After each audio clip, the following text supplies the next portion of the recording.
I suffer with anxiety and I've recently been doing hypnotherapy to help with it, which is usually very successful for phobias. In today's video, I'm taking a look at the world's strangest phobias. We have all heard of the common ones like arachnophobia, claustrophobia, etc.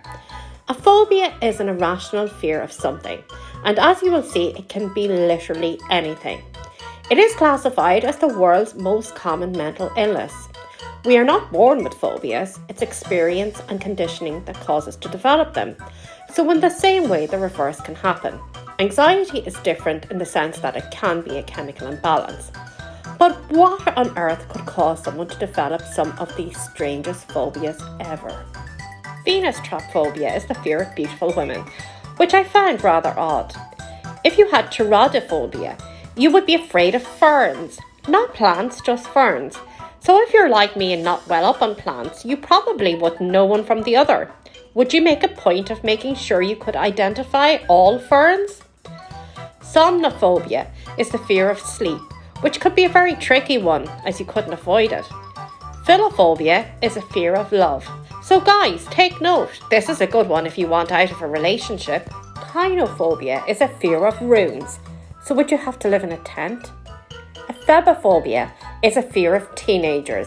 Now this I understand as they can be quite scary. Barophobia is a fear of gravity. I've got nothing on this one. Holophobia is a fear of flutes. And nonophobia is a fear of not having a mobile phone. I think this affects the bulk of the population.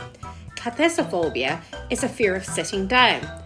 And Dectarophobia is a fear of having objects to your right. Now the next one could get pretty smelly. It's a blutophobia, fear of bathing or cleaning. I'm not going to even attempt to pronounce this one, but it's a fear of peanut butter stuck to the roof of your mouth. I'm also not going to pronounce this one. It's the fear of long words. Like seriously, whose bright idea was this? You'd have to face your fear every time you wanted to explain what you were suffering from. Oleophobia is a fear of garlic and probably affects mostly vampires. Eleutherophobia is the fear of freedom, which would work out if you were a criminal, I guess. Bedspreadophobia is a fear of blankets. Yes, that's actually a real thing.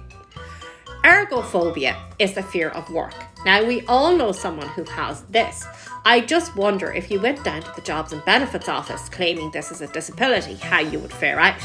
If you had a fear of work, then it would be beneficial if you also had this phobia. Plutophobia, the fear of money. Podophobia is the fear of feet. And genophobia is the fear of knees. Does this include your own? Turophobia is a fear of cheese. I'm not sure if this is just eating it or a full-on panic attack if you happen to see it in the shopping aisle. Paganophobia is a fear of beards. I'm not a fan, but with how popular they are nowadays, this could be a big problem while out and about.